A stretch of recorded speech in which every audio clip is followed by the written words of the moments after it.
সবচেয়ে মজার কথা কি জানেন, কোন বান্দা যদি নিজে থেকে চায় আমি পরিবর্তন হব, সে ছেলে হোক কিংবা মেয়ে হোক, সে যদি অন্তর থেকে সে যদি এতটুক চায় আমি পরিবর্তন হব, আল্লাহ পাকও তাকে পরিবর্তন হওয়ার জন্য সাহায্য করেন।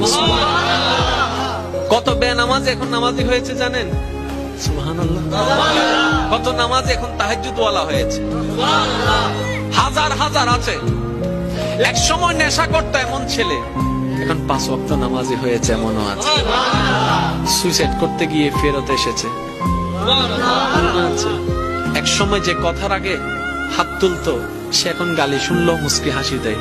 তো বন্ধুর একদিন তাকে জিজ্ঞেস করে, কিরে নেতা, তুই না কথা বলার আগে হাত তুলতি? তখন সে বলে, পাগল ছিলাম তখন তুলেছি, বুঝতে পেরেছি ওই জগতে কিছু নাই, আল্লাহর প্রেমের ধৈর্যের জগতে অনেক বড় নিয়ামত আছে। এত বড় বড় সফল ব্যক্তি যদি ছোটবেলায়